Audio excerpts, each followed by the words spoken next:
પૂછ્યું છે કે જો તમારી ઈચ્છા હોય, બધાને અનુકૂળતા હોય તો આવતીકાલનો હું નિર્ણય કરું છું કે ગાદી રામને સોંપી દઉં. આવો નિર્ણય દશરથજી આવતીકાલ માટેનો કરે છે. આખી અયોધ્યાએ કહ્યું છે, મહારાજ અમે તો ઈચ્છીએ છીએ કે ગાદી રામને સોંપી દો. અને આવતીકાલનો નિર્ણય લેવાયો. રાત્રિનો સમય થયો અને આખી અયોધ્યા તે રાત્રિએ કોઈ સૂતા નથી. અયોધ્યાની ગલી ગલીમાં ગવાઈ ગયું છે.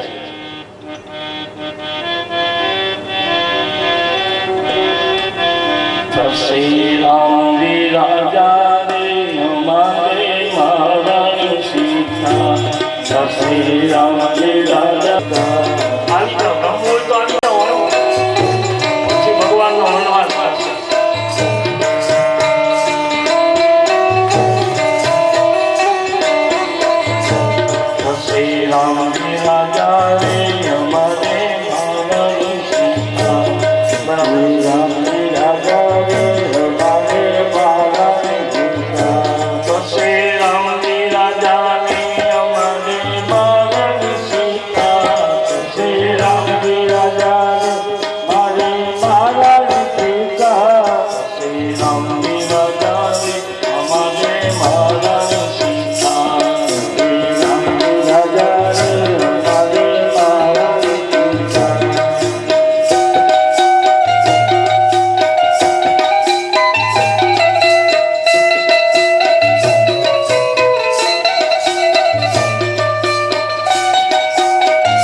કે રામ વનમાં ગયા ત્યારે કેટલી ઉંમર હતી, રામ પરણ્યા ત્યારે કેવડી ઉંમર હતી, રામ અયોધ્યા આવ્યા ત્યારે કેવડી ઉંમર હતી, બધું લખ્યું છે.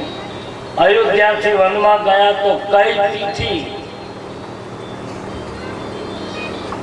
અને કયો મહિનો અને કયા સમયે ભગવાન ક્યાં હતા, બધું લખ્યું છે. આપણે કહી દે ને દશેરાના દિવસે રાવણ પાડ્યો, ના તો ખબર નહીં પરંપરા ક્યાંથી ચાલી, ખબર બાકી રામાયણમાં નથી. તુલસીના વનવાસના તિથિપત્રમાં નથી. તિથિપત્રમાં રાવણને મારવાની વાત આવી ત્યારે અષાઢ, શ્રાવણ, ભાદરવો, ટૂંકમાં ચોમાસાના 4 મહિના પૂરા થયા પછી શિયાળાના આરંભના 15 દિવસ પછી રાવણ મરાય છે. લખ્યું છે, આ વાંચી લેજો, ક્યાંય વનવાસનું તિથિપત્ર મળે છે બધું. એમાં કેટલી ઉંમર અને એમાં લખ્યું છે કે રામજીને જયારે વનવાસ થયો ત્યારે સીતાજીની 18 વર્ષની ઉંમર છે.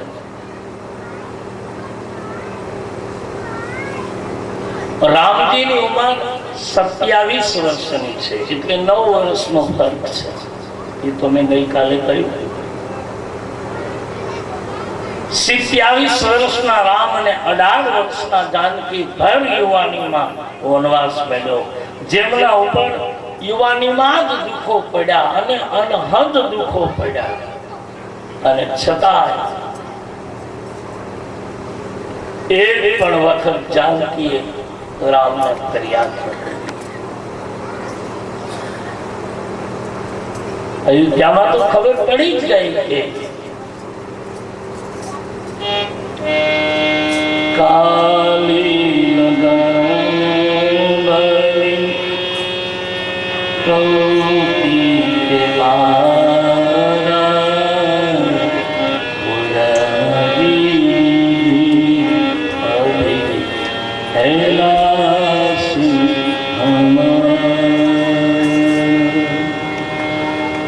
કાલ ક્યારે થાય, કાલનો મુહૂર્ત ક્યારે આવે અને અમારો રાજા રામ બને. આખી અયોધ્યા ઝૂમી રહી છે, નાચી રહી છે. વશિષ્ઠ બાપજીને અવધપતિએ પ્રાર્થના કરી અને કહ્યું કે તમે જાઓ, રામને કહેજો આજની રાત્રિ સંયમ પાળે. અને બાપ અયોધ્યાના સમ્રાટના કહેવાથી વશિષ્ઠજી રામના મેલે આવે છે. લખ્યું છે, સેવક સદન સ્વામી અને મંગલ અમંગલ પ્રભુતા તજી પ્રભુ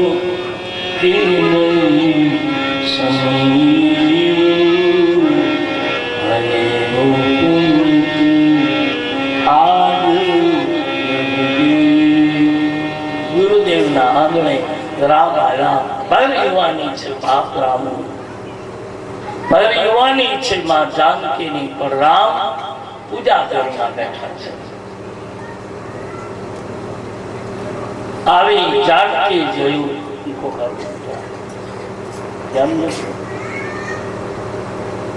જાનકીજી દ્વાર ખોલે છે.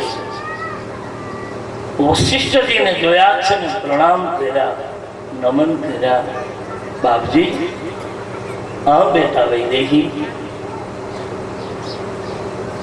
બેટા રાઘવ ક્યાં છે? મહારાજ આર્યપુત્ર પૂજામાં છે, બોલાવો. બેટા પૂજા કરી થઈ જાય તો કહેજે વશિષ્ઠ બાપજી આવ્યા છે. મારો તુલસી લખાય પ્રભુતા તજી પ્રભુ કિનહી સનેહુ. બહુ મોટા ગુરુ વશિષ્ઠજી, પણ જ્યારે અવધેશનો હુકમ થયો, મારો તુલસી લખે કે બહુ મોટાઈ બની હોય, પણ જ્યારે સાર્વભૌમ કાર્ય સમાજનું થવાનું હોય ત્યારે મોટા માણસે મોટાઈ છોડી દેવી જોઈએ. એને નાનામાં નાનો માણસ યાદ આવવો જોઈએ. એ છે ગામનો મોભી આગેવાન.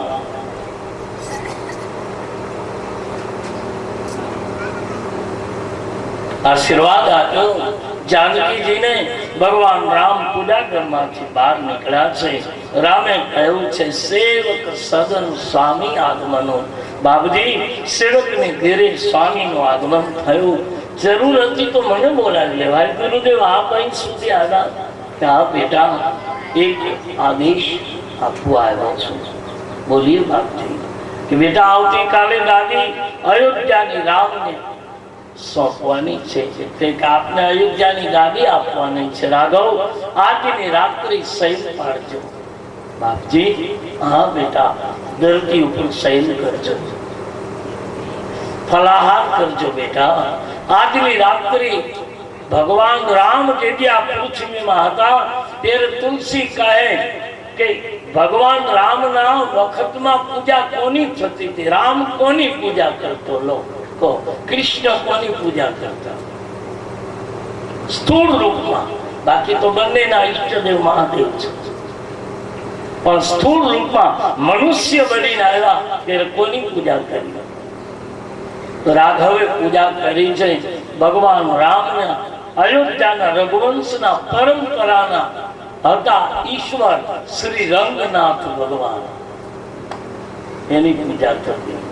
જેમ આજ આપણે રામની કરી છે તે દિવસે પૂરી પૃથ્વીમાં રંગનાથની પૂજા થતી.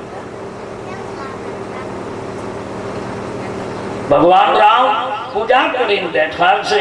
વશિષ્ઠજીએ કહ્યું છે કે આજની રાત્રિ બેટા શયન પાડજો. આટલું કહી ગુરુદેવ ગયા, પણ રામને બહુ પસ્તાવો થયો.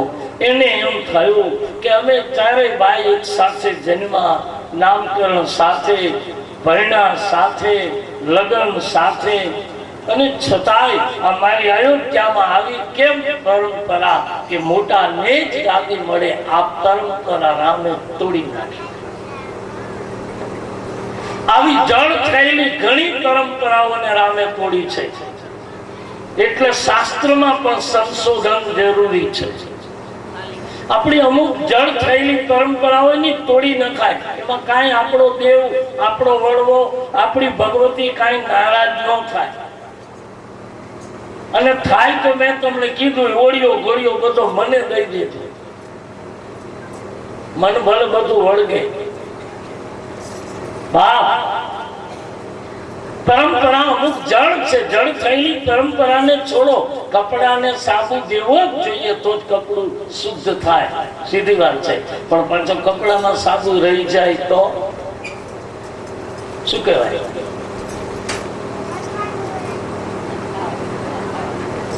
છાસમાં માખણ જાય તો શું કહેવાય? નહીતર એને રાજી થવું જોઈએ ને કે મફત માખણ આવ્યું, પણ છતાં માખણે લઈ જાય ને આપણને હું કે બોલો બોલો બોલો, અનુભવી બોલો.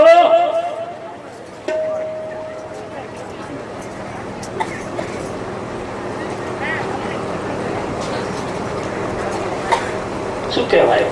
હા, મારું તુલસી લખે છે કે આ જરૂરી છે. એમાં કઈ પણ અમુક પરંપરાઓ રામે ઘણી પરંપરા તોડી છે. આવી કેટલી તોડી નાખી છે પરંપરા. અયોધ્યામાં રીત હતી કે ગમે એટલી રાણીઓ પરણવાની છૂટ હતી, રામે પરંપરા તોડી નાખી. યજ્ઞ કર્યો. ગુરુદેવે કહ્યું બેટા, પરંપરા બીજી રાણી કરી લો, સીતા નથી. તો નહીં બાપજી, પરંપરા મારા પિતા સુધી ચાલી, હવે એ પરંપરા બંધ કરી. જગત માટે ઉપયોગી નથી. શાસ્ત્રોમાં સંશોધન હોવું જોઈએ, જરૂરી છે. આજે આપણી અમુક પરંપરાને તોડીએ બાપ, એમાં અપરાધ ન થાય. પણ તમે જો નવી ગાડી લે ને એટલે લીંબુ મરચા લટકાડે, શું થાય? એ લીંબુ નો કોક ને શરબત કવાય, મરચાના ભજીયા કરીને ખાઈ જવાય. ગાડી માટે નથી. પણ હવે ઝડપ પરંપરા, જો ગાડી તમે લઈને નીકળો, મંદિર દેખે એટલે ઓન કરવું જ પડે. અને ન કરે બાજુ બેઠા હોય કે લો છે કઈ તો મંદિર ગયું, ઓન કર્યું, વગાડ્યું.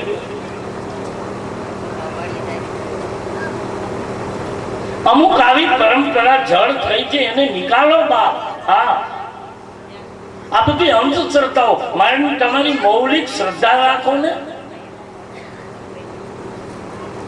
પણ આવી જળ પરંપરાઓ બહુ જ આપણે ત્યાં હજી આટલો યુગ વૈજ્ઞાનિક ઢોલને ઊંચો આવ્યો છતાંય અમુક પરંપરા જળ થઈ જાય, એને આપણે તોડીએ બાપ. એમાં અપરાધ નથી, જરૂરી છે. અને હું તો વ્યાસ દાદીઓને પણ ઘણી વખત જાહેરમાં બોલવાનું થાય ત્યારે કહું છું, અમારા સંતો વક્તાઓ બેઠા હોય અને વચ્ચે બોલવાનો સમય હનુમાનજી આપે અને 10 મિનિટ બોલવાનું થાય તો હું સ્પષ્ટ વક્તાઓને કહું છું કે અમુક વસ્તુ જળ થયું કાઢી નાખો.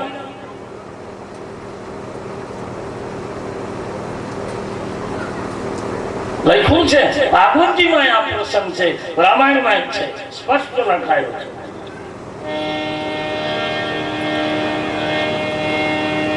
જનને સંગ સદભાઈ ભોજન સયન કે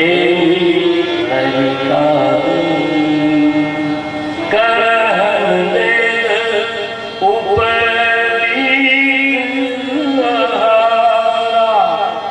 સંગ સંગ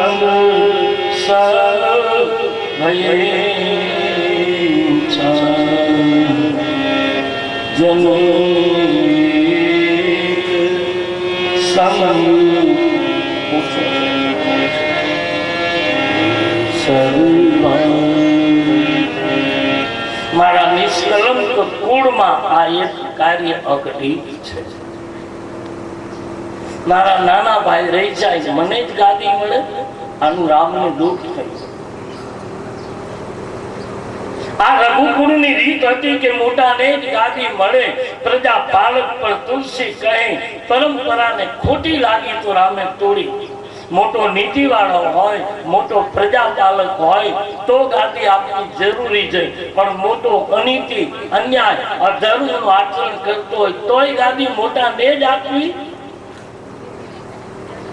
આ પરંપરા ઠીક નથી. મારા પવિત્ર કુળમાં એક કાર્ય બરાબર નથી થતું એવું દુઃખ થયું. ઘરના વડીલ અને ઘરના યુવાન ભાઈ બહેનને વિનંતી કરું કે આવી જળ પરંપરા થતી હોય તો આજનો ભણેલો ગણેલો યુગ પોતાના પરિવારને બેસાડીને કહી દે કે વડીલો આ ઠીક નથી. આ તમારા સુધી જે રાખ્યું બરાબર છે, પણ હવે આપણાથી ન કરી શકાય. તોડીએ અમુક પરંપરાઓને. હા,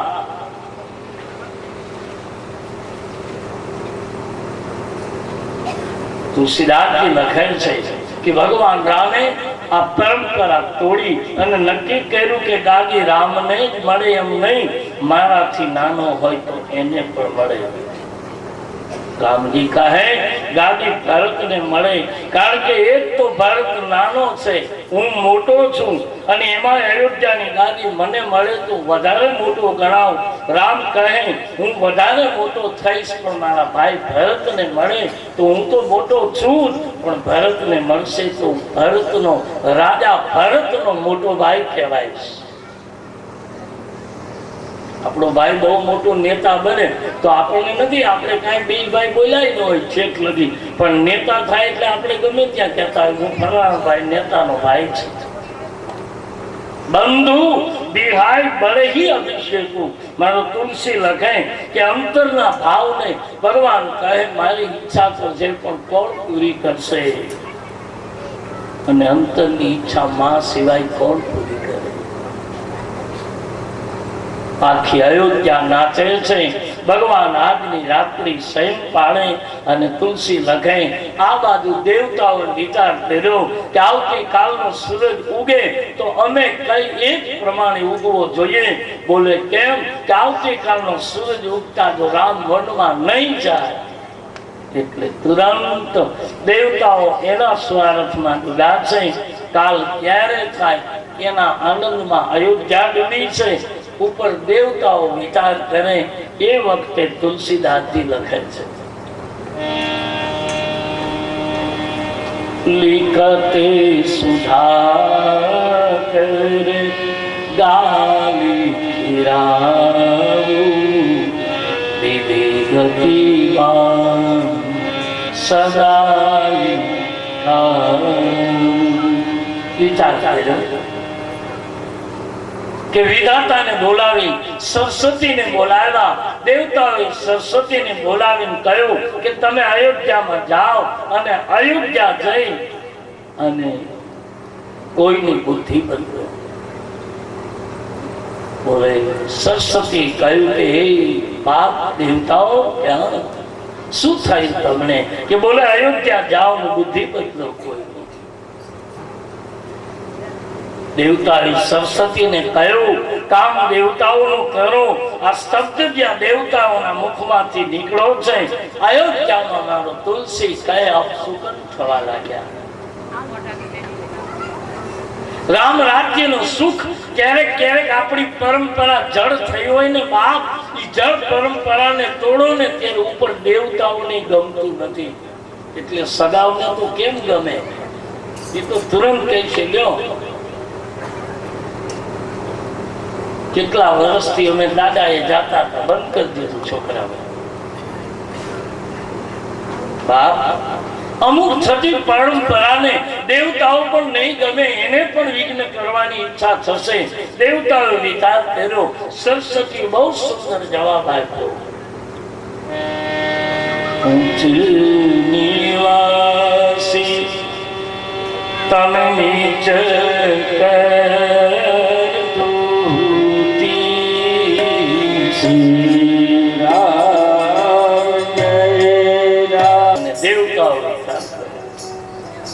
સરસ્વતીએ કહ્યું કે એ દેવતાઓ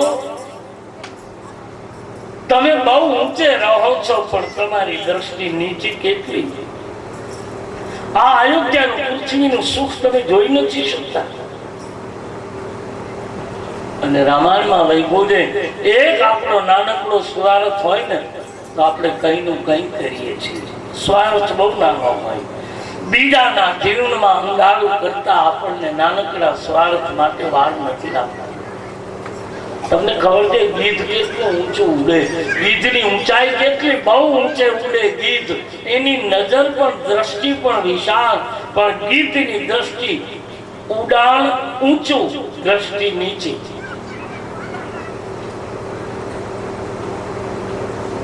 એમાં દુનિયામાં ઘણા લોકો બહુ ઊંચે ગયા છે, જે સત્તાની સત્તા પ્રાપ્ત કરીને બેઠા છે, પણ એની દ્રષ્ટિ બહુ નીચી છે. વિચારો બહુ જ નિમ્ન છે. સરસ્વતી કહ્યું અયોધ્યામાં પ્રગટેલી દીપમાળામાં આપણે દીપે જ ન પૂરી શકીએ તો કઈ નહીં, પણ આપણાથી પ્રગટેલી દીપમાળા પૂજાવાય કેમ દેવતાઓ? બોલે નહીં જાઓ. અને સરસ્વતી અયોધ્યામાં આવે છે અને લખ્યું છે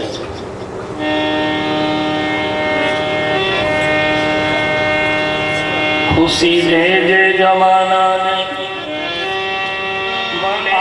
ગમરુગન દે જે અવરને આપજે ગુલશન મને વનરે રાજી. અવરને આપજે ગુલશન,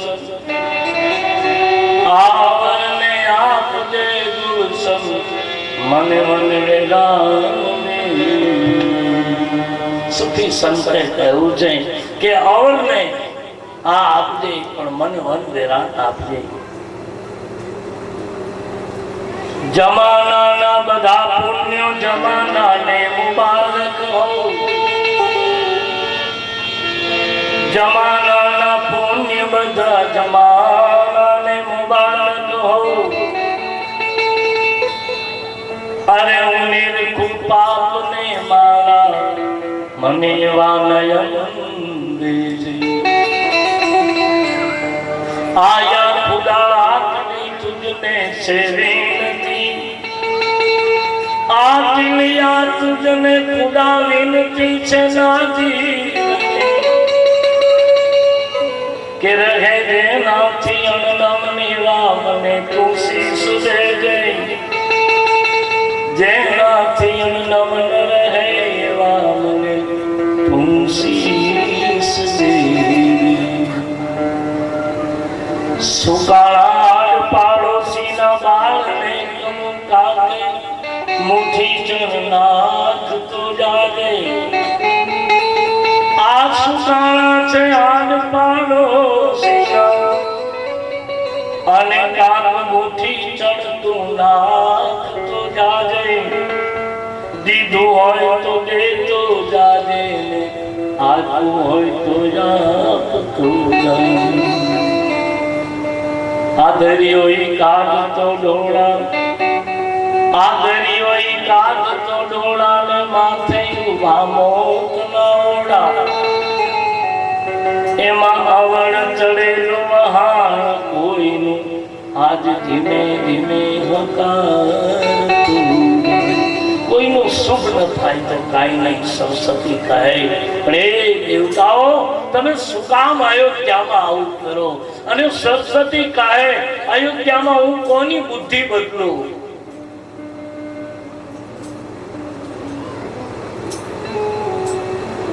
હું કોની બુદ્ધિને બદલું બાપ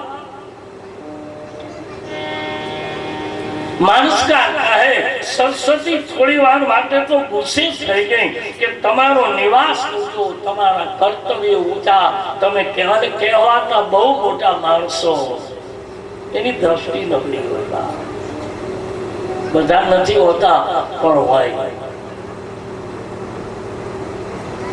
આપણે જેને મોટા કરી મોકલા છે ને એ જ કદાચ આપણને દગો આપી શકે આજ સરસ્વતીએ કહ્યું હું અયોધ્યામાં જાઉં પણ કોની બુદ્ધિ બદલું અયોધ્યામાં સરસ્વતી આવે છે અયોધ્યાના ચક્કર મારી પણ કોઈ મળ્યું નહીં બુદ્ધિ બદલવા જેવું એ કુળ કેવું હશે બાપ અને પછી લખ્યું કે મંથરાની જોઈ અને મંથરા ઉપર સવાર થઈ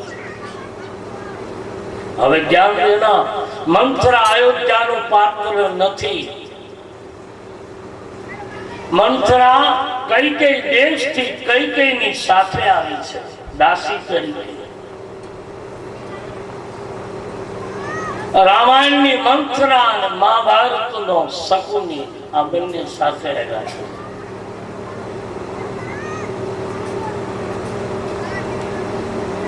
મંથરાની બુદ્ધિ પલટી સરસ્વતી સવાર કરી ગઈ બુદ્ધિ વિપરીત થઈ એટલે અયોધ્યાની દીપમાળા અયોધ્યાનો આનંદ સારડીની જેમ મંથરાને કરવા લાગ્યો હો આટલો આનંદ શું છે અયોધ્યામાં સીધી મહારાણી કૈકેયી પાસે આવી મહારાણી કૈકેયી પાસે આવી ચૂપચાપ બેઠી હવે ધ્યાન દેના મંથરા માટે રામાયણમાં મંથરા અને શૂર્પણખા બે હજી જીવે છે રાવણ મરી ગયો માયરો રામે ગતિ આપી પણ રામાયણમાં ક્યાં લખ્યું નથી કે મંથરા અને શૂર્પણખા બે મર્યા હોય એ હજી છે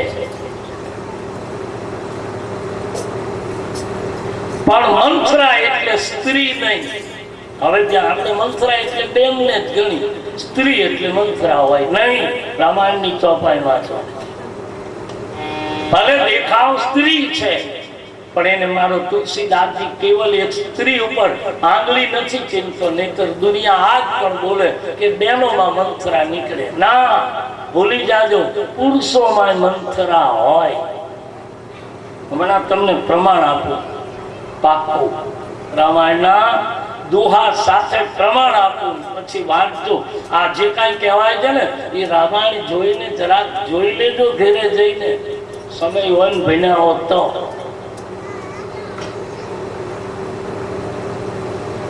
પણ આપણે ત્યાં કેવત થઈ મંથરા એટલે બે સ્ત્રી એમ પુરુષ નહીં ના તુલસીના શબ્દો દેખો મંથરી નથી લખ્યું એમાં હા જરૂર ચિત્રના રૂપમાં નારી છે સવાલ નથી પણ વિચારના રૂપમાં કહું તો કેવળ સ્ત્રી નથી તો દુનિયા તુલસી ઉપર સવાર થઈ જાય તમે સ્ત્રીઓ એક ચોપાઈ તો એવી લગી જાય કે બેનો રામાયણ વાંચી જ ન શકે અદભુત ચોપાઈ લગી જાય દરિયો બોલ્યો છે રામાયણમાં કે ઢોલ ગવાણ શુદ્ર પશુ નારી वो सब तारण के अधिकारी ढोल શુદ્ર, ગવાણ, પશુ, નારી, આ ચારને પીટો તો જ માને, આવું લખ્યું છે. મારો તો જ માને. ઢોલ, ગવાણ, શુદ્ર, પશુ, નારી લખ્યું છે. બહુ સરસ. તાળન કે અધિકારી એને મારો તો જ સમજે. અને એટલે જ વેલો દરિયો નાવા જાય છે, કારણ કે દરિયો જ બોલ્યો છે. પણ એ છેલ્લા દિવસના આગલા દિવસે ખુલાસો કરીશ. બોલે કોઈ દિવસ તુલસી કે સ્ત્રીને મારવા, પણ એના અર્થો સમજીએ મેરે ભાઈ બહેન. એ ભાષા, એ શબ્દો અહીંના નથી. એ તાળનાનો અર્થ થાય.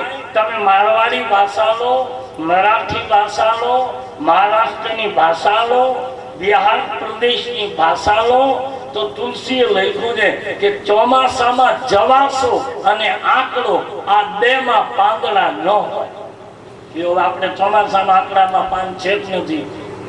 ખેડૂને પૂછ્યું, ચોમાસામાં આંકડામાં પાન હોય કે ન હોય ભાઈ? હોય ને. પણ તમે બિહાર પ્રદેશમાં જાઓ એટલે ત્યાં બે વૃક્ષોમાં પાન જોવા ન મળે, એક આંકડો ને એક જવાસો. આ બે વૃક્ષ એવા છે કે વરસાદના 5 છાંટા પડ્યા એટલે એક પણ પાન આંકડાનું ન હોય, જવાસાનું. બિહાર પ્રદેશમાં એટલે તુલસી રામાયણમાં લખ્યું છે એ વખતે કે જ્યારે ચોમાસું આવે એટલે જવાસો ને આંકડો બિલકુલ ઉગાડા અંગે ઉભો, વિના પાંદડા. હવે આપણે અહીંયા વાંચીએ બેન કે તુલસીદાસજી ખોટું લખ્યું. કોને કીધું ચોમાસામાં આંકડામાં પાંદડા ન હોય? પણ જે પ્રદેશમાં બેસીને લખ્યું છે ને, આ એ પ્રદેશને જોઈને લખ્યું છે તુલસી. પછી બધે લાગુ ન પડે. એક વસ્તુ મેં સવારે કહી હતી, બીજી વાર કહું કે આપણા માટે શક્ય નથી, જગત માટે ન હોય એવું ક્યારેય વિચારવું નહીં. મંથરા એટલે કેવલ નારી નથી. તુલસી કોઈ દિવસ નારીને મારવાની વાત ન કરે, પણ તાડનાનો અર્થ થાય. તાડના એટલે મરાઠી, રાજસ્થાન, મારવાડી, મરાઠી, મહારાષ્ટ્રી અને બિહારી ભાષામાં એને કહી શકાય કે તાળના એટલે ઠીકથી સમજી વિચારી અને સમજાવવું. વિવેકથી સમજાવવું. સ્ત્રીનો સહજ સ્વભાવ છે હઠ. એની હઠ, એ બોલ્યા એટલે વાત ખતમ. એને કરવું જ રહ્યું, એના સ્વભાવમાં જડાયેલું છે.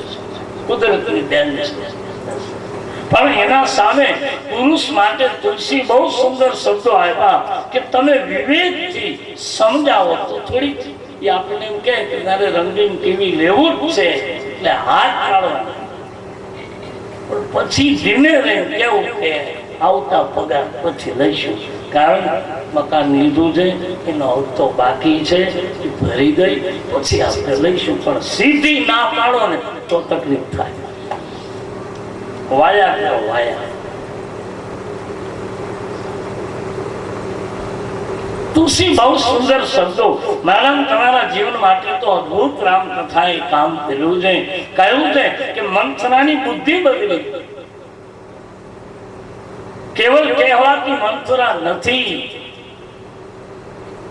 સરસ્વતી આવી, એની બુદ્ધિ બદલી. જ્યાં આપણી દ્રષ્ટિ અને વિચાર બદલે ને એટલે દર્શન ફરી જાય. યાદ રાખો, બુદ્ધિ બગડે એટલે દર્શન ફરી જાય. એ જ ઘરના બધા દુશ્મન લાગે, એ જ ઘરના બધા જાણે મને મારી નાખશે, આવું આખું બુદ્ધિ કરે એટલે દર્શન ફરી જાય. વાત ખતમ. એ પાણી દેવા આવે તો એમ થાય આમાં કાંઈ નાખ્યું નથી ને, ચા દેવા આવે તો જોવે 3 વખત કાંઈ નાખ્યું નહીં હોય ને, મને મારી નહીં નાખે ને, કારણ કે બુદ્ધિ બદલી એટલે દર્શન બદલી તુરંત. એટલી જ વાત રામાયણમાં લખે, મંથરાની બુદ્ધિ બદલી, અને જેવી બુદ્ધિ બદલી એટલે એ જ અયોધ્યાનો ઉત્સવ એને ગમતો હતો, પણ ઝેર જેવો લાગ્યો. અને એને એમ થયું કે આ શું અયોધ્યામાં આટલું બધું. અને સીધી કૈકેયી પાસે આવી. ધ્યાન દેના, ચૂપચાપ કૈકેયી પાસે આવી બેસી. અને ભાવ બોલ બોલ કરતું હોય ને ચૂપ થઈ જાય ને એટલે સમજવું આમાં કાંઈક છે. મંથરા એટલે મારો તુલસી લખે બહુ બોલે, હવે મંત્રના લક્ષણ જોઈ લેજો, અને આપણો એમાં નંબર નથી આવતો ને પૂછજો.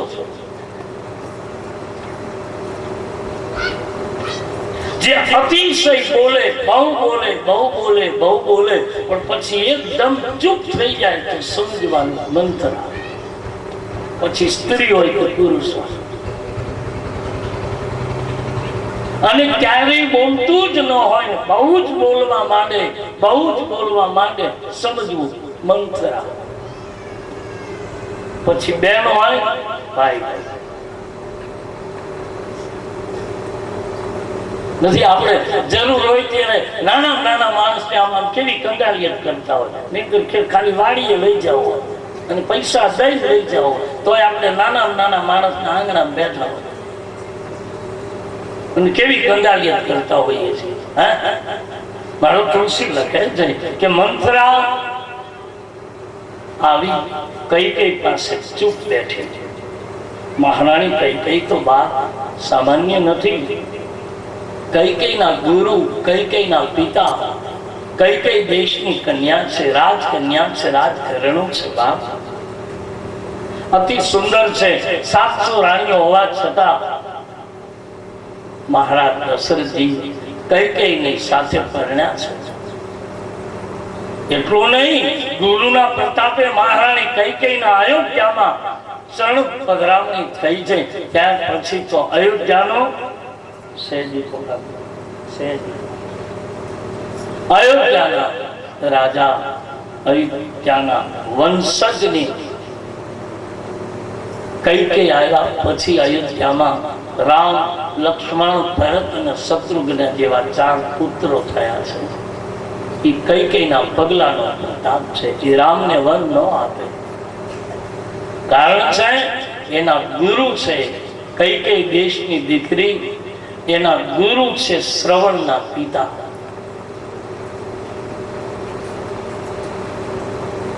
અંધ ગુરુ છે. શ્રવણની માતા કૈકેયીની ગુરુ માતા છે. શ્રવણના માતા પિતાનો પ્રદેશ છે કૈકેયી. મહારાજનો પ્રદેશ કૈકેયી પ્રદેશમાં રહેતા તળાવની પાળ ઉપર કુટિયા હતી. કૈકેયી એની શિષ્યા છે. અંધ છે, પ્રજ્ઞા ચક્ષુ છે. બંને જણા એક દિવસ કૈકેયીને મળે છે. એક તો રાજાનું રાજઘરાણું છે, અને એક દિવસ કૈકેયી 10-12 વર્ષની ઉંમરના છે. સાંજનો સમય થયો અને એક દિવસ ગુરુએ કહેવડાવ્યું છે કે મહારાજને કહેજો તમારી કૈકેયી મને 5 મિનિટ માટે ગુરુ આશ્રમે આવે. અને કૈકેયી તો રાજાની કન્યા હતી, 5 સખીઓની સાથે આવે છે. ગુરુદેવને રાજઘરાણું હોવા છતાંય ગુરુદેવને દંડવત કર્યા છે. મહારાણી કૈકેયી અંધ હતા. કૈકેયીના મસ્તક ઉપર હાથ ફેરવો. કૈકેયીને કહે છે, બેટા, હા ગુરુદેવ, હુકમ કરો બાપ.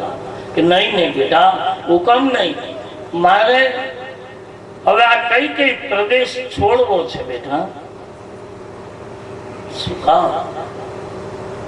મારા પિતાના રાજ્યમાં કઈ તકલીફ છે તમને? કે નહીં બેટા, કઈ કષ્ટ નથી. તો શ્રવણ એમ કહે છે કે હવે અમારે તમને યાત્રા કરવા માટે લઈ જવા છે, અને અમે પ્રજ્ઞા ચક્ષુ યાત્રા તો શું કરીશું, પણ છતાંય શ્રવણની ઈચ્છા છે તો અમે એની સાથે જાય. અને શ્રવણનો અર્થ થાય કાન.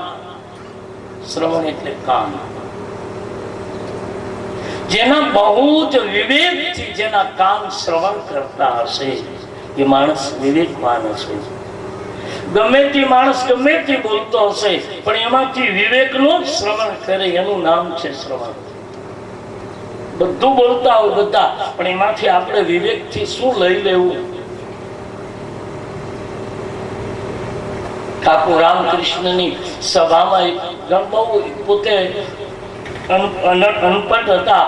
એક સભામાં એનો માણસ ગયો અને કહે છે કે બહુ ગરદી હતી, એટલે છતાં પોતે બહુ મોટો માણસ એટલે આગળ આવીને બેઠો. ઠાકુર રામકૃષ્ણને કંઈક ક્રોધ આવ્યો એટલે કીધું, ભાઈ તમે બહુ મોડા હો છતાંય આગળ બેસવાનો આગ્રહ રાખો, પાછળ બેસી જાઓ ને. બહુ મોટો માણસ, એને અપમાન બહુ થયું. ત્યાં ઠાકુરે મારું અપમાન કર્યું, આટલું મોટું મારું માન અને અપમાન કર્યું. 15 દિવસ આવ્યો નહીં માણસ સભામાં.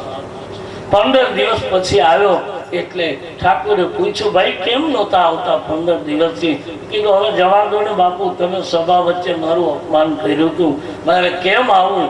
એટલે કીધું કે ભાઈ તમે મને એક દિવસ પૂછ્યું હતું કે નામનો પ્રતાપ શું કહેવાય, તેથી મેં કહ્યું હતું કે જવાબ આપીશ. મેં અપમાન કર્યું, અપમાનનું આટલા દિવસ તમારા હૃદયમાં અસર રહી 15 દિવસ, તો શુભ કાર્યની અસર કેટલો સમય રહે?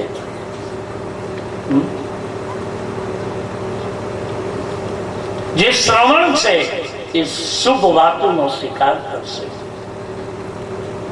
આજ કઈ કઈ કહે છે, ગુરુદેવ કહો. ત્યારે કહ્યું છે, બેટા મારે તને એટલું જ કહેવું જોઈએ કે તું અયોધ્યાની રાજરાણી બનીશ. બાપુ, હા બેટા, બાપુ તમારા આશીર્વાદ હશે, મારા ભાગ્ય હશે તો અયોધ્યાની રાણી બનીશ. બાપુ આવજો, બાપુ મારી અયોધ્યામાં ક્યારેક પધારજો. હું અયોધ્યાની રાજરાણી હઈશ તો આપનું સ્વાગત કરીશ. આશીર્વાદ તમારા બાપજી. હા બેટા. પછી કહ્યું કે બેટા બીજું એક કારણ પણ છે. શું? અયોધ્યાની રાણી તો તું થશે, અયોધ્યામાં ઘણી રાણીઓ હોવા છતાંય શેર માટીની ખોટ હશે બાપ. તારા ગયા પછી અયોધ્યાના સમ્રાટને ત્યાં 4 પુત્રોના પિતા બનશે. સાચું બાપુ? હા બેટા. ચાલો. પછી કહ્યું બેટા આજુબાજુમાં જોઈ લે ને બાપ, ક્યાંય શ્રવણ નથી ને? કે નહીં ગુરુજી.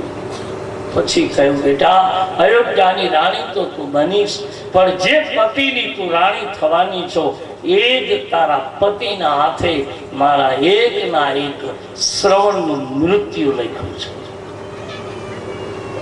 કઈ કઈ ના પાડે, ગુરુદેવ હા અયોધ્યાની રાણી નથી થવું. અરે અયોધ્યાના 4 પુત્રો નહીં, ગમે એટલા પુત્રોની માતા બનું તો પણ મારા ગુરુના એકના એક પુત્રનું જો મૃત્યુ મારા પતિના હાથે લખ્યું હોય તો મારે એવો પતિ જોતો જ નથી. ગુરુદેવે કહ્યું બેટા લખ્યું એને કોઈ મિથ્યા નહીં કરી શકે. બાપ તારે જાવું તો પડશે, પણ બેટા તારા પતિનું મૃત્યુ કેવી રીતે લખ્યું છે એ પણ તને કહી દઉં. કેવી રીતે?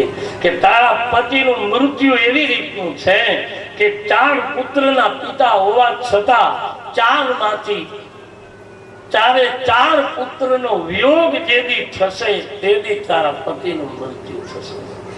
અને બેટા વિયોગ 2 પ્રકારના કહેવાય.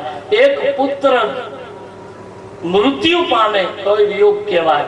એક પુત્ર કદાચ 5 મહિના 6 મહિના ભાગી જાય તોય મા બાપને વિયોગ જ કહેવાય કે મારો દીકરો ક્યાં હશે, શું કરતો હશે, કેમ ભાગી ગયો હશે, ક્યાં ગયો હશે, એની વેદના મા બાપને હોય જ બાપ.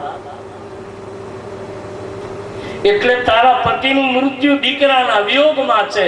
બોલ તારે 4 પુત્રમાંથી 2 દીકરાને મારવા છે કે વનમાં મોકલવા છે? અને કઈ કઈ દશરથજી 4થી અવસ્થાએ હશે.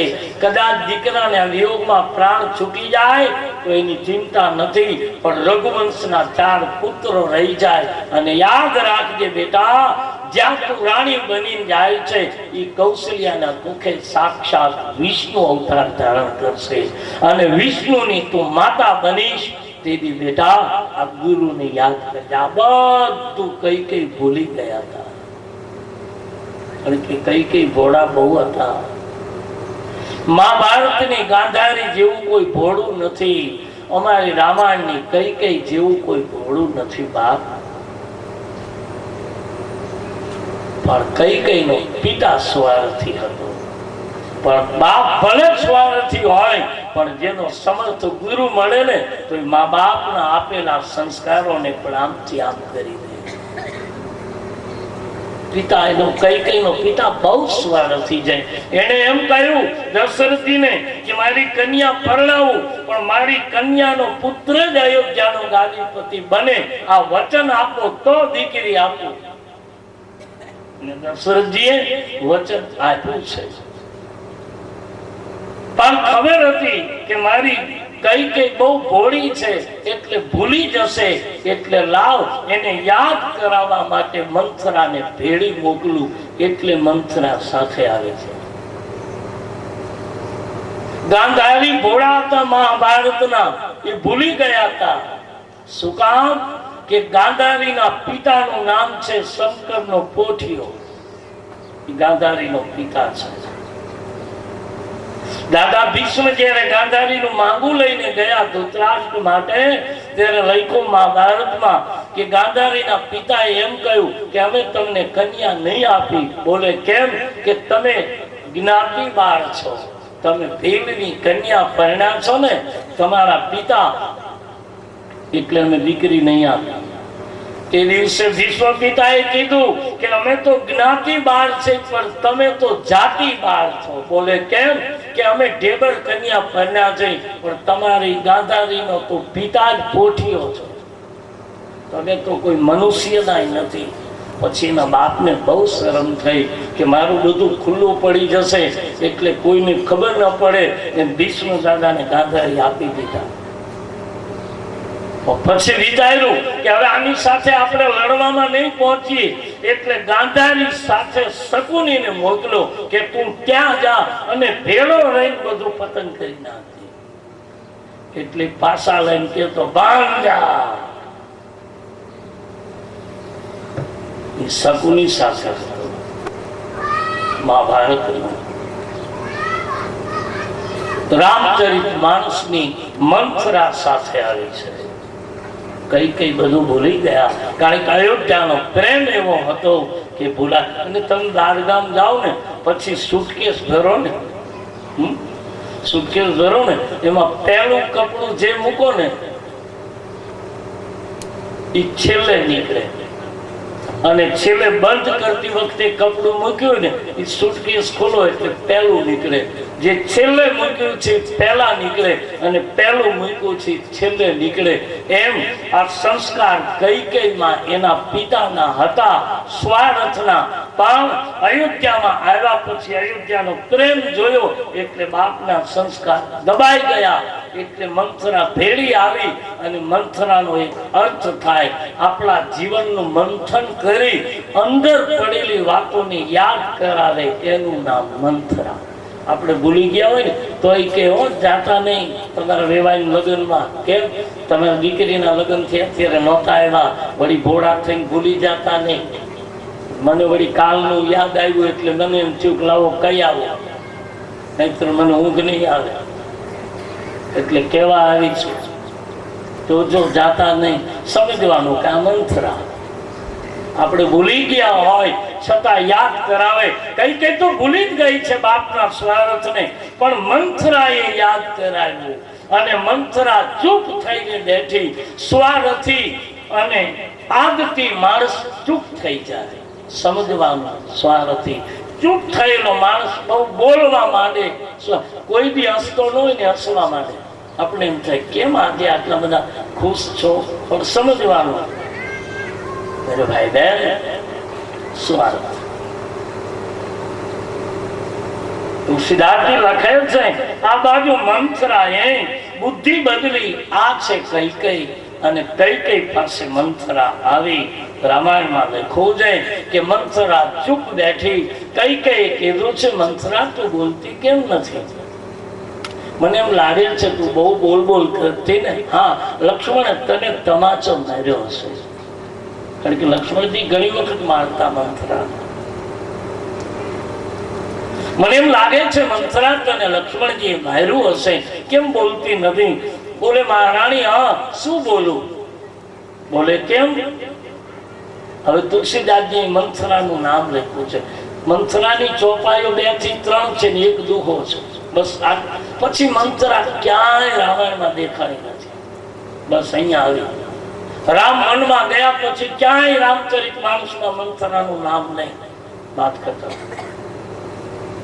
શૂર્પણખા આવી રામાયણમાં, પણ રામ સામે આવી પરણવાની વાતો કરી અને ખરદૂષણ ત્રિશિરાને મરાવી રાવણને ચડાવી ગઈ પછી ક્યાંય દેખાણી નથી. તો મંથરા સ્ત્રી છે કે પુરુષ, તેનો પુરવાર મારા તુલસી એક જ દુહામાં લખ્યો છે. નામ મંથરામંદમતી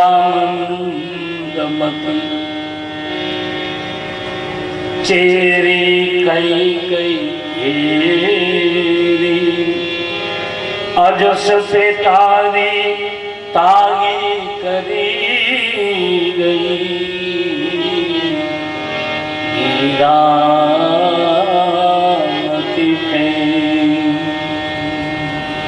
નામ મંથરા. હવે જો સ્ત્રી હોત ને તો તુલસી લખત નામ મંથરી, એટલે સ્ત્રી નથી. અને જો પુરુષ હોત તો લખત નામ મંથરો, પણ લખ્યું છે નામ મંથરા મંદમતી. જેની બુદ્ધિ મંદ એ પછી સ્ત્રી હોય કે પુરુષ હોય મંથરા.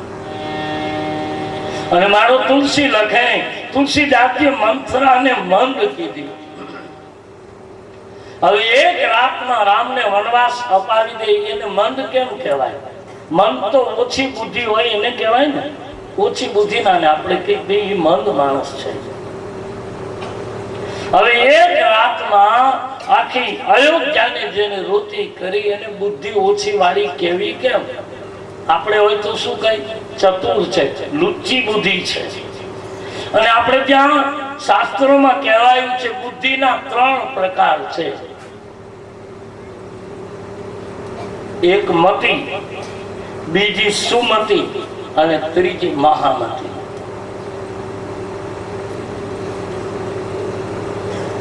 હવે મતિ તો લગભગ બધામાં હોય, પોતપોતા પૂરતી મતિ હોય, પણ જ્યારે મતિ મને ને તમને જ્યારે મતિ કોને કહેવાય? કે આપણે ગામડું ગામ હોય, આપણી ઘેરે સરપ નીકળો હોય અને પાડોશીને આપણે બોલાવીએ કે હાલો બાપા અમારી ઘેરે સરપ નીકળો છે, એટલે આજુબાજુના છોકરા બધા આવે એટલે આપણે કઈ જો બાપા એ ઓલી કોઠી પાછળ ગયો, આવડો મોટો હતો અને કોઠી પાછળ ગયો. એટલે એ બધા 2-5 છોકરા આવ્યા હોય, કોઠી આમ કરે, સર્પને કાઢવાની કોશિશ કરે અને પછી જોઈ જાય એટલે એમ કે જો આ છે, આ છે. એટલે એ બધા છોકરા મહેનત કરે અને પોતાના છોકરાનું બાવણું પકડી રાખ્યું, બેટા તું આમ ઊભો રહેજો, તું આમ ઊભો રહેજો. અને ઓને કે જો જાય, પોતાનાને પકડી રાખે બીજાનાને વળાવી દે, એને કહેવાય મતિ. અને આ બધામાં હોય મારા તમારા, આ મતિ છે. પણ હવે સુમતિ કેને કહેવાય જોઈ લો. અને પછી મહામતિ.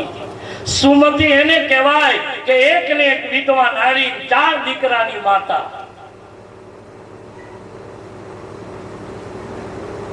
અને તમારી નજીકમાં રહેલો જેમ દાદો વાછરો જેમ આજ જીવે છે એવો કોઈ વીર પુરુષની માતા. જવાય તો કાલ જવું છે. આવી વીર પુરુષની માતા. અને બન્યું એવું કે ગામની ગાયોને વાળવા માટે આવેલા. અને એ વખતે માં વિધવા નારીને ખબર પડી અને પોતાના એકના 4 દીકરામાંથી મોટા પુત્રને કહ્યું, બેટા આજ ગામને આંગણે ગૌધન વાળે છે, જાઓ મારા બાપ. કંકુ ચોખાનો ચાંદલો કરીને દીકરાને વળાવ્યો, ગામના ફાદરમાં આવ્યો અને યુદ્ધના મંડાતા ગામના સીમાડે પહોંચતાની સાથે દીકરો ગામ આવી ગયો. આખું ગામ રડ્યું. વિધવા નારી એકલી આંખમાં આંસુ ન આવ્યા, રોઈ નહીં. આખા ગામે કીધું કે આ બેન તો કેવી કઠણ કહેવાય, દીકરો વયો ગયો આંખમાં આંસુ ન આવે, રોઈ. બીજી વખત બન્યું, બીજા દીકરાને મોકલો, ઘટના ઘટી, વિધવા રડી નહીં. ત્રીજી વખત ઘટના ઘટી, વિધવા રડી નહીં. ચોથી વખત ઘટના ઘટી, દીકરો કપાઈ ગયો અને ખબર પડી કે ચારે દીકરાઓ એક પછી એક કામ આવી ગયા. આને પછી ચોકમાં દેશી નરસિયા માંડ્યા. ધ્રુસકે વિધવા રડી અને તેની કીધું કે ગામના લોકોએ કે આ ચારતા દીકરા જતા રહ્યા ત્યારે આજ તારું હૈયું ફાટ્યું. આજ મારી તારી આંખમાં આંસુ આવ્યા. તેથી લાટનો ઘૂમટો ખોલીને વિધવા નારીએ એટલું કહ્યું હતું કે બીજું તો શું કહું, ચાર દીકરાને નથી રોતી તો કે હવે પાંચમી વખત ગાયનું ધન લેવા આવશે તેથી હું કોને મોકલીશ એની મને ચિંતા છે.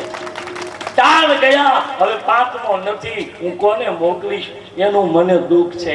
ચાર ગયા એનું નથી, એવો તમારો આ વાસરો દાદો છે. આને કહેવાય સુમતી, શુદ્ધમતી. અને હવે જુઓ મહામતી. આ મંથરામાં નથી મતી, નથી સુમતી, નથી મહામતી, મંદમતી. મંથરા કઈ કઈ ચેરી અજસ પેટારી. પહેલી મતી, બીજી સુમતી, હવે ત્રીજી મહામતી. મહામતી કોને કહેવાય? સુનો, આવો 2 મિનિટ માટે આપને લઈ જાઓ અમરેલી. મૂળદાસ બાપુ એક નારી કુએ પડવા જાય, અપરાધ થયેલો, અને દીકરી 4 વાગ્યાના સમયે કુએ આવી. મૂળદાસ બાપુ પૂછે, બેટા શું છે? કે બાપુ આપઘાત કરવા આવી છું. શું કામ બેટા? બાપુ મારા પેટમાં કોઈનું પાપ છે, આપઘાત કરીશ તો બેટા પાપ મટી જશે. કે બાપુ પાપ તો નહીં મટે, પણ અપરાધના કારણે દુનિયામાં ક્યાંય મુખ નથી બતાવી શકું. એમ બાપુ ક્યાં જાઓ? કે બેટા તે જીવની હત્યા કરી તને મળશે શું? અને કયા ભવે વિનંતી કરું બાપ કે દુઃખ પડે તો સહી લેજો, અપમૃત્યુ કરતા નહીં. આપઘાત, વિષ, ઝેર, કૂવો પૂરવો, કેરોસીન છાંટવું, આ મૃત્યુ થાય છે ને એનો ક્યાંય મુક્તિ નથી. એને દર કીડી મકોડી જંતુમાં ભટકતું રહેવું પડે. એટલું નહીં, એની પાછળની પેઢીઓને ક્યાંય 7 પેઢી લગી શાંતિ નથી મળતી. અને આપણે તો આવતા આમાં વાડી હોય એટલે મોનો કોટો તો હોય જ. આમાંથી બહાર નીકળતો શું કહ્યું એવું આપણા ઉપર? આપણને દુઃખ પડે તેથી આ પાત્રોને યાદ કરજો કે દુઃખ તો સીતાએ સહન કર્યું છે. 2 પુત્રોની માતા થઈ તો એ સુયાણી નહોતું કોઈ. વાલ્મીક ઋષિ બહાર બેઠો રોતો તો, દીકરી હું શું કરું? મારા બાપ, હું પુરુષ છું, મને ખબર છે કે તને દીકરાને જન્મ આપવાની પીડા થાય છે, પણ બેટા હું શું કરું? પુરુષ છું. અને તેની જાનકી એકલી કુટિયામાં રોતી હતી. સુયાણી નહોતી મળી મારી મા જગદંબાને.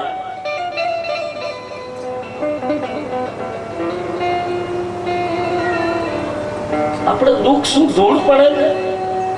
આપણે દુઃખ હોય કેવા? પાણી પૂરી લાવે, પાણી ભૂલી જાય તો દુઃખ લો. આપણા દુઃખ હોય કેવા?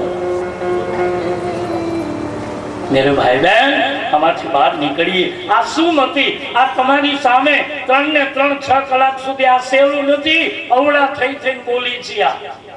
એ તો અમને ખબર છે. તો લજ્જા રાખ્યા બેઠો મારો ગદાવાળો, બાકી આંતરડા અવળા થઈ જાય બાપ. હા, સહેલું નથી. અને છતાંય આ માના ખોળામાં કોઈ દી થાક નથી લાગ્યો. ફરિયાદ નથી કરી મેં કોઈ દિવસ કે મને થાક લાગ્યો. અને આમાં થાક લાગે તે તો મારે ખુલી જશે ઉપરનો. આ તો માનો ખોળો, માના છોકરા, માના ખોળામાં છોકરું થાકે જ નહીં. અહીંયા ન થાકે. આ તો તમને મારે ટાઈમે રજા દેવી પડે ને તમે કહો એટલે 9 વાગ્યા લગી હું બોલ્યા.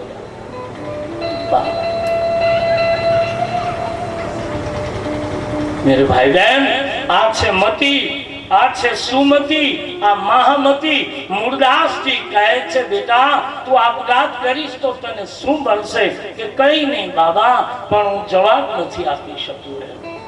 મૂળદાસે કહ્યું બેટા કદાચ આ પાપમાંથી મુક્તિ થવા માટે આ પાપના બાપનું નામ આપી દે તો ચાલે. કે બાપુ કોનું આપું? કે બેટા કહી દેજે કાલ આ પાપનો બાપ મૂળદાસ છે.